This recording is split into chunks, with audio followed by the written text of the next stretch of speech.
Muchas gracias.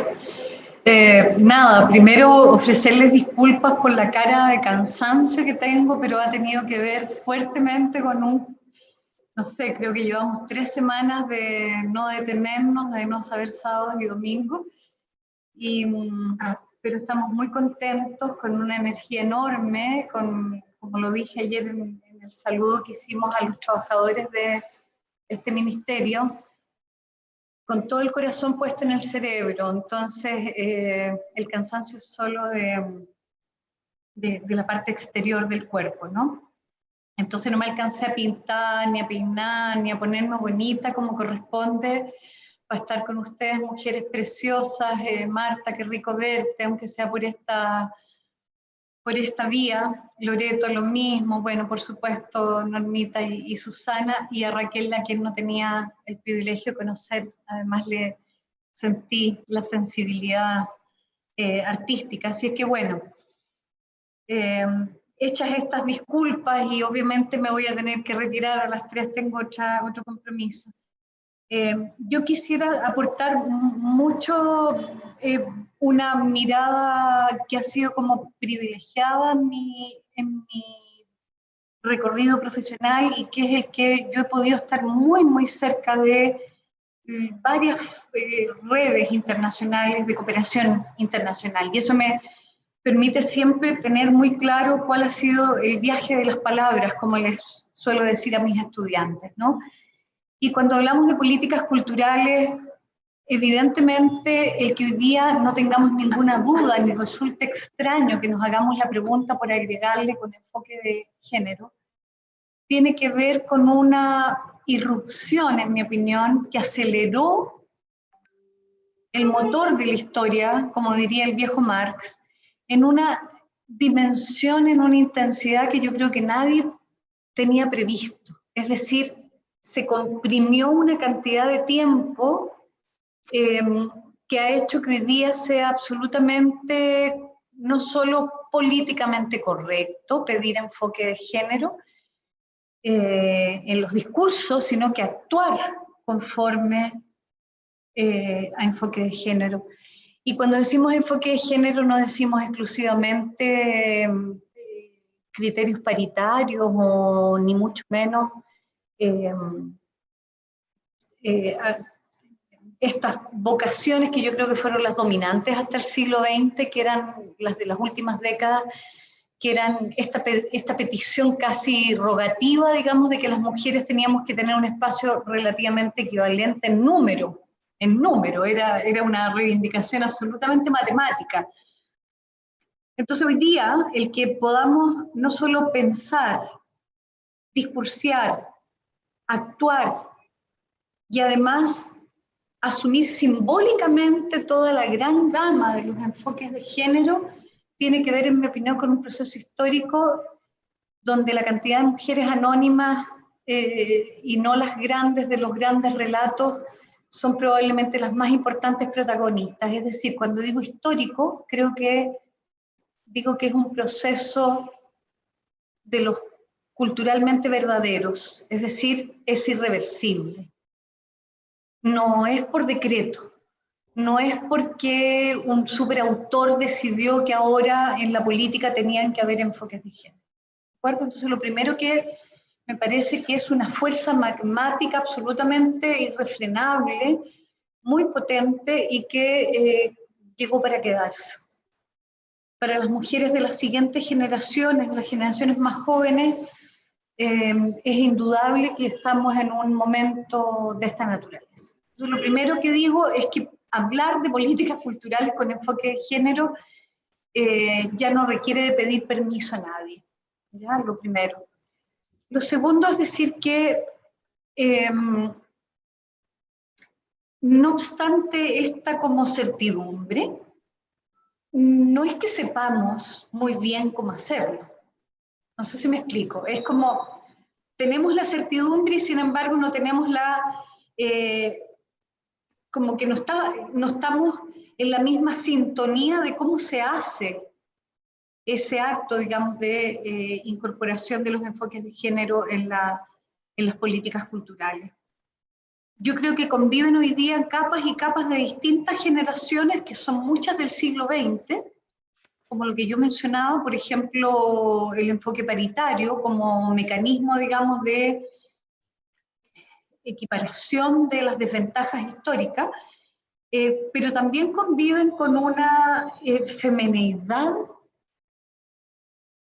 creciente y maravillosa, donde las mujeres líderes, las lideresas contemporáneas, y ahora ya me voy metiendo en el tema para no robarme más tiempo del necesario, las lideresas más jóvenes en el mundo hoy día reivindican, exhiben, no discursivamente, sino que en su actuar público, toda la gama de feminidades que no necesita tarjeta de presentación, ¿no es cierto? Como que sus maridos las acompañen para hacerse cargo de los niños, como dar de mamar en el espacio público, como vestirse de manera absolutamente coqueta y femenina, a pesar de cumplir un cargo tan relevante como la Thatcher o como cualquiera de la vieja escuela, ¿no?, de Guerra Fría, donde estar en el espacio público y sin lideresa significaba golpear la mesa,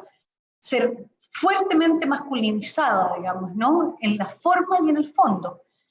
Entonces creo que también hay un avance cultural que yo creo que nos pone en una exigencia que tiene que estar a esa altura de esos avances que son de un aceleramiento histórico alucinante.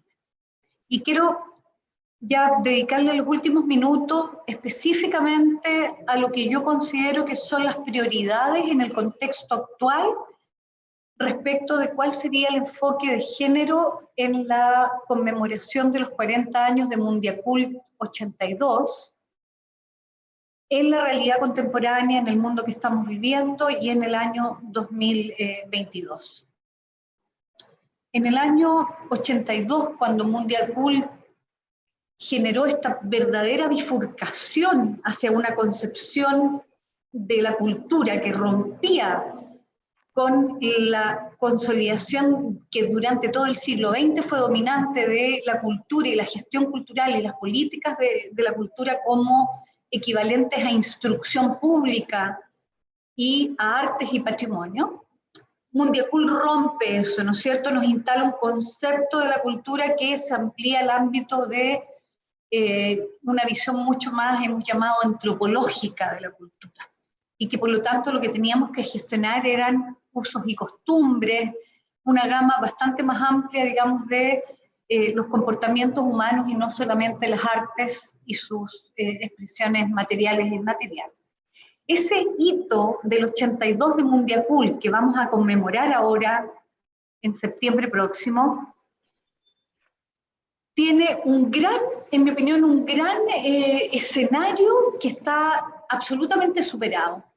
Y es que todavía la frontera invisible norte-sur en el mundo era muy dominante y era hegemónica la del norte. Es decir, todo el mundo hablaba y sigue hablando de Guerra Fría. Si ustedes recuerdan, en los 80, en América Latina, ninguna Guerra Fría, absolutamente caliente. Eso representa y refleja cómo teníamos la cabeza mentalizada en un eurocentrismo de nortes, digamos, ¿no?, dominante, que hoy día claramente es imposible para el Mundiacult 2022.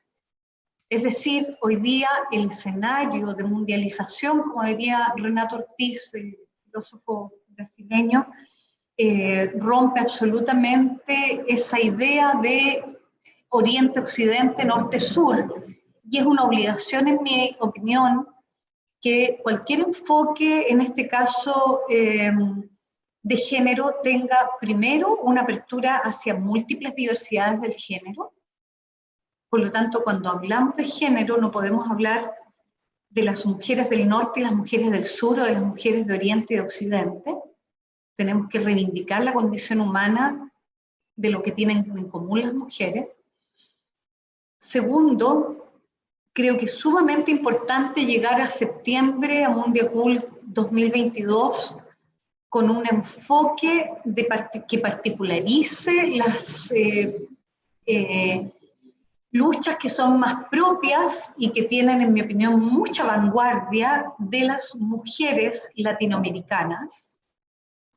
Esta vez no podemos llegar con la agenda eurocentrista de la UNESCO, París. Tenemos que llegar con agenda latinoamericana, de mujeres latinoamericanas, y cuando digo mujeres latinoamericanas, me refiero no solamente a la tremenda potencia poética, literaria, simbólica de nuestras cultoras de las letras y la oralidad poética, no sé, metafórica, imaginativa, esta licencia, la imaginación que tenemos en América Latina, sino que me refiero también a la agencia que han obtenido, en mi opinión, de manera absolutamente vanguardista las indígenas, las lideresas indígenas.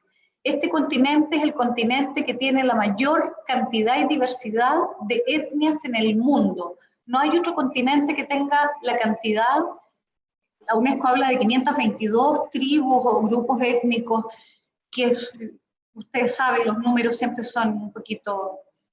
Pero esa riqueza no es solo un número, esa riqueza de diversidad que además está fuertemente concentrada en términos de, no de número demográfico, pero sí de diversidad de grupos, más de 200 están en el Amazonas, es decir, la naturaleza ha protegido la pervivencia de esa diversidad. Yo le llamo, y lo he escrito varias veces, la veta diamantina del continente latinoamericano está en el Amazonas, es una veta de diamantes porque es esa diversidad lo que expresa es que tenemos montones de estadios de desarrollo conviviendo y vibrando.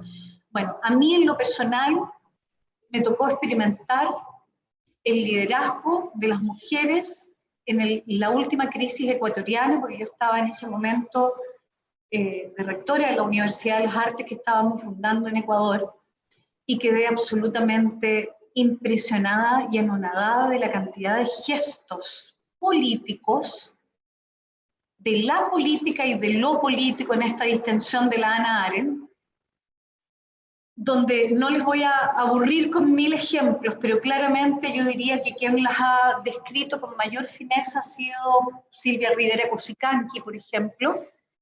Ya de la década de los 90, las mujeres bolivianas indígenas van a tener una participación donde no cabe duda que esta femineidad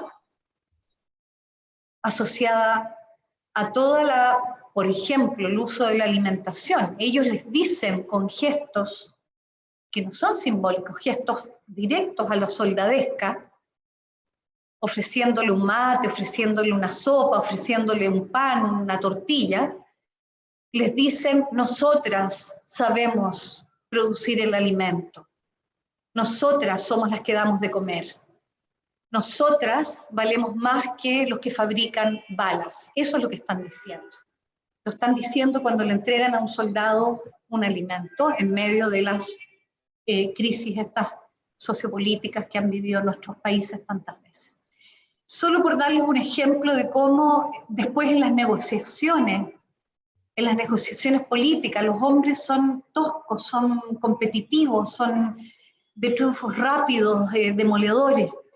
Las mujeres tienen una capacidad de liderazgo, estas mujeres indígenas que son sumamente sabias. Por ejemplo, ellas exigieron que las negociaciones en Ecuador entre el gobierno y los grupos de resistencia que bajaron desde el páramo a la ciudad a reclamar por el alza del precio de la benzina, que les encarecía obviamente todos sus productos alimenticios, la venta de sus productos alimenticios, exigieron que esa negociación fuera televisada.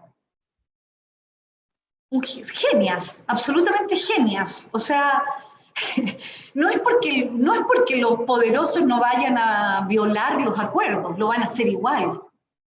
Pero queda un registro para quienes expectamos esas negociaciones que cuando violen los acuerdos, vamos a tener una posibilidad, ¿no es cierto?, de recordar ¿Por qué actuamos con la desconfianza que actuamos? En fin, hay una lista de cosas en las que yo diría, para terminar, que en esta hegemonía de los medios de comunicación, donde nos hacen creer que la única guerra que está aconteciendo es la entre Rusia y Ucrania, cuando sabemos que hay 30 conflictos bélicos en paralelo en el mundo.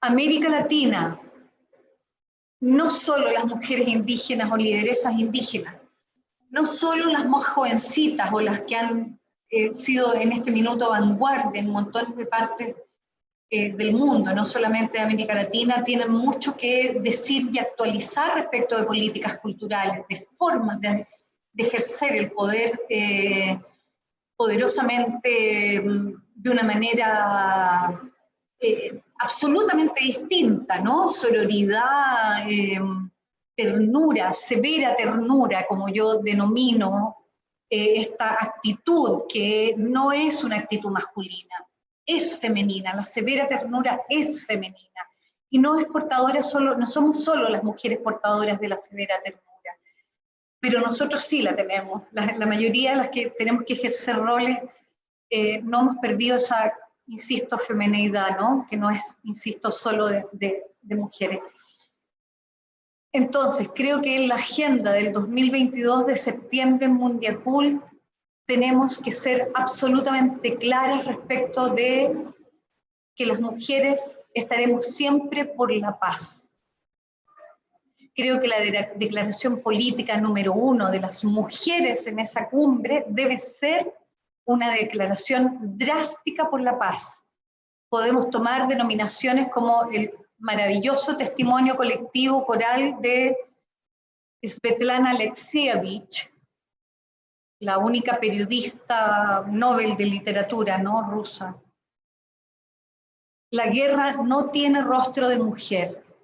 Y yo creo que estamos en un momento tan sensible de la humanidad, desestabilizante, que si hay una aportación en políticas culturales valóricas que el 2022 debemos instalar, es esta declaración muy potente por la paz en todas las dimensiones cotidianas y geopolíticas que están aconteciendo. Eso. Muchas gracias.